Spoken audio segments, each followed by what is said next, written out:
Build team before we roll. This is a preserved successor, not a replacement. We are trying three things. A synthetic Robin.Sol announcer with broader pace. B, a repaired Gerald Keith setup. C, tighter race orientation without spoiling the result. If something else changes the experience, that is D. Robin at the desk. 3 builders at the water.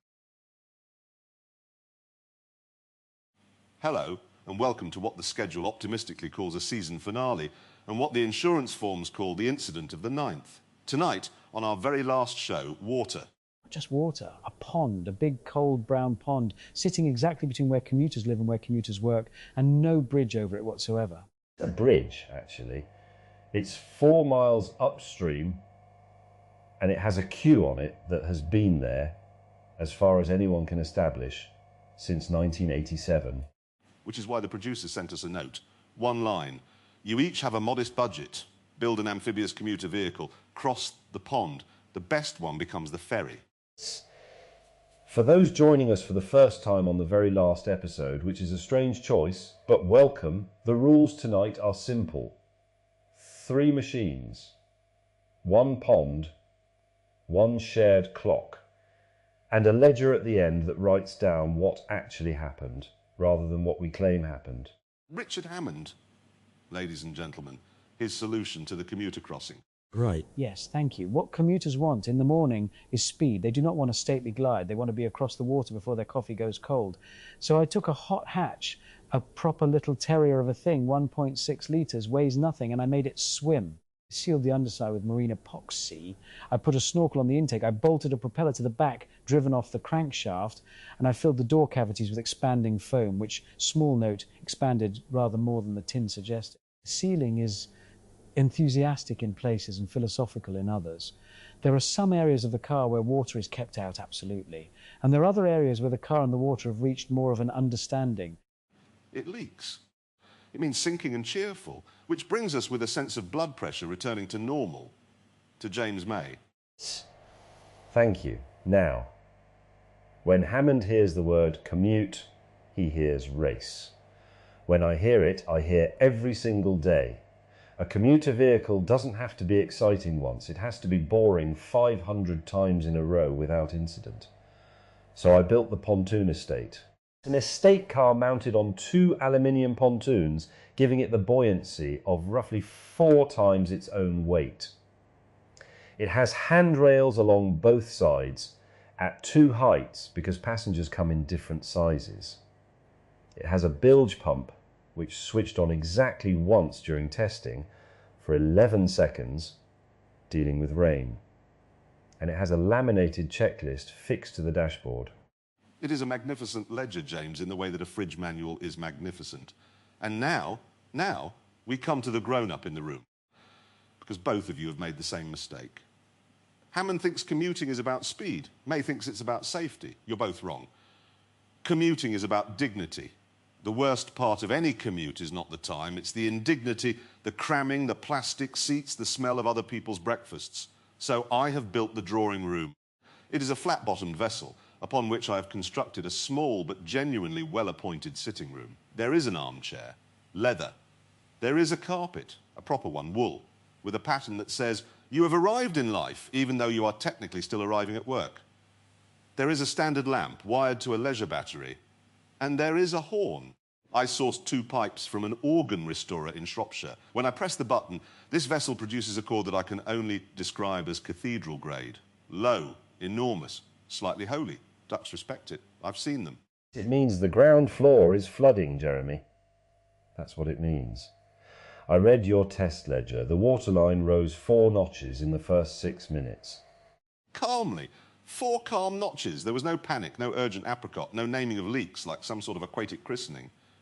I sat in an armchair on a pond under lamplight, and I sounded a cathedral horn at a heron.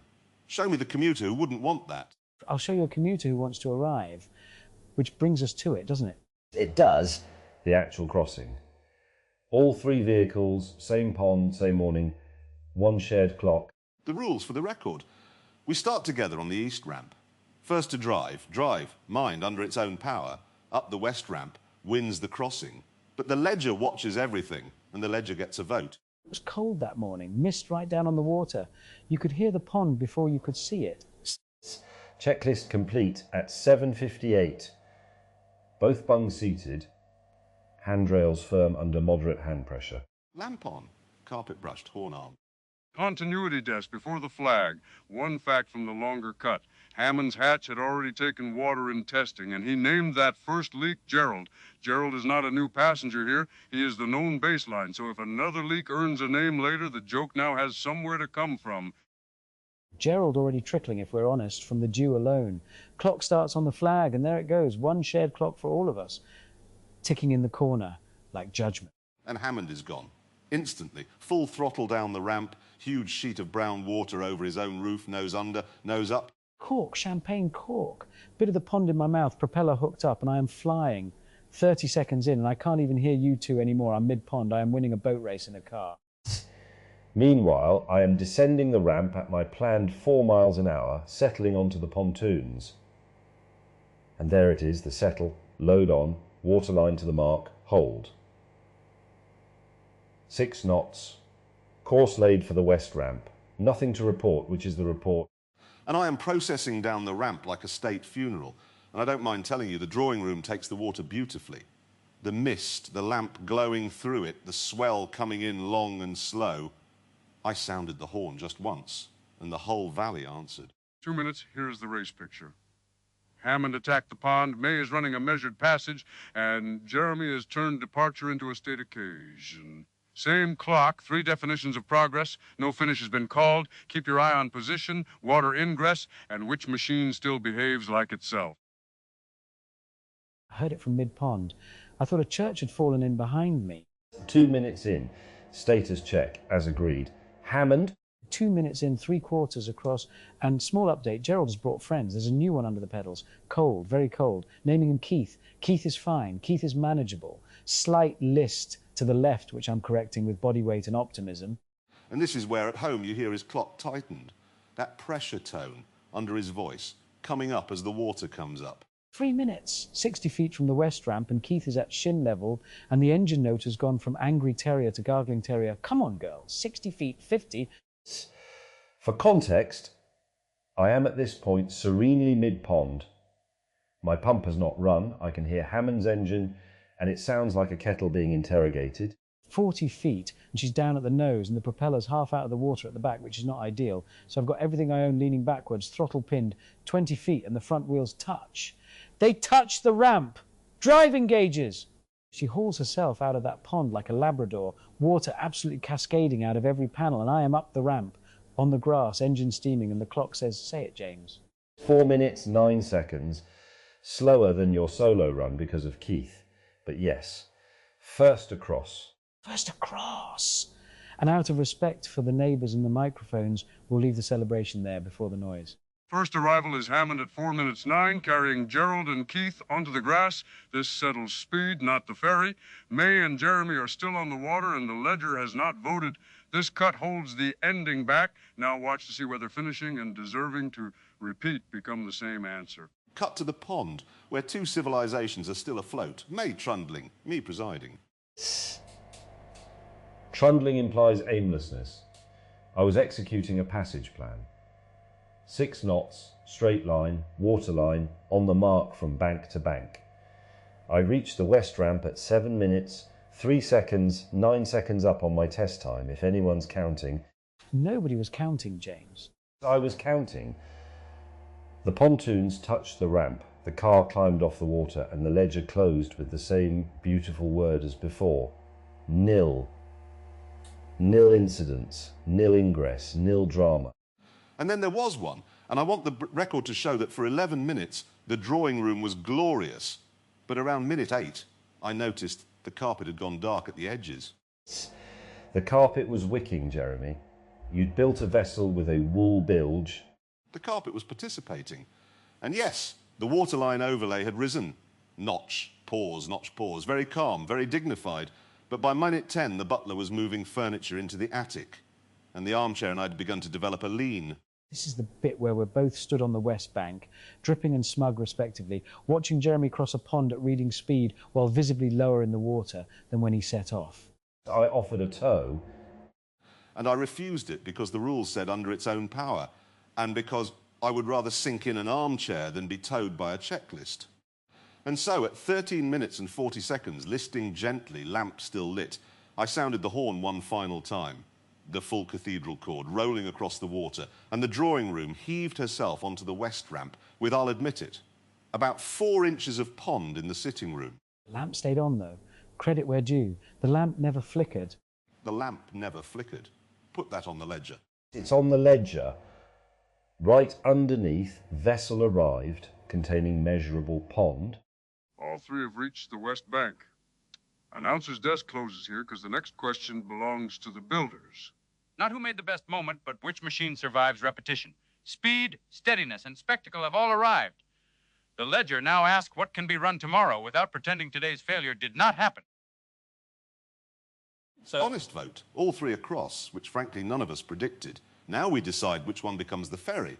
The rule of this vote, per the charter, is that failures go on the table face up, unshamed. So let's do that. Hammond, yours first. Face up, she leaks. Gerald and Keith are real, they're getting worse, and every crossing takes on more water than the last. Run her 4 times a day, and by Thursday she's furniture for fish. That's the truth, and I'm not hiding it. And face up on mine, it's slow and it's dull.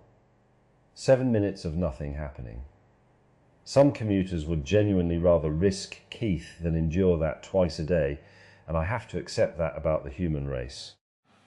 And face up on mine. It cost a fortune. It soaks up the pond through its own carpet. And by the far bank, it had become less of a drawing room and more of a wetland with an armchair in it. But it was the only vehicle out there that anyone would describe as an occasion. Right. So the actual question, which one deserves repeating? Not which one won this morning, which one do you run tomorrow and the day after 500 times? And it kills me. It genuinely, physically kills me. Because the answer isn't mine. Go on, say it properly. Mine is a wedding, James. It's a wedding you take across a pond. Nobody commutes by wedding. And Hammond's is a heart attack with wheels. The greatest single crossing any of us will ever make, and completely unrepeatable, which is the one thing a ferry cannot be. I hate this. I hate it. Because I was first, and being first is supposed to matter, and I'm stood here voting for a pontoon with handrails at 2 heights. 2 heights? Because passengers come in different sizes. I know why, James. That's what's so annoying. Every boring thing on that vehicle is boring for a reason, and every reason is right. The checklist, the bungs, the pump that ran for 11 seconds, it did nothing this morning, and nothing is exactly what a commuter wants to happen twice a day forever. so the vote For the ferry, Hammond? Maze. Through gritted teeth, and I want the grit noted. Maze. Maze. Because the ledger says nil, and against nil there is no argument. James, you may vote for yourself. We won't think less of you than we already do. I vote for mine, obviously. But I want 2 amendments minuted. First, Hammond's Crossing was the finest piece of pond driving I have ever witnessed, and the record of 1 minute 41, set on the solo run, should stand on the board forever, with an asterisk that simply says, Gerald. I'll take that. Gerald would take that. And second, the ferry service will purchase Jeremy's horn. The pontoon deserves one grand thing, and departures will be announced at cathedral grade. You want the horn on the pontoon. I want the horn on the pontoon. Then this is the finest committee I have ever sat on, and I've sat on none. So there it is. The last verdict of the last show. The fast one made the memory, the expensive one made the moment, and the boring one made the ferry, because the boring one is the only one that's still floating on Thursday. If you're ever on that pond on a misty morning and the pontoon eases off the east ramp, waterline settling onto its mark, handrails firm under moderate hand pressure, listen. Because at 6 knots precisely, holding a straight and sensible line, it will sound once a chord that has absolutely no business coming out of a pontoon. And on that bombshell, the calmest bombshell we have ever ended on, 1 notch at a time, lamp still lit. Good night. Good night. Mind the ramp on your way out.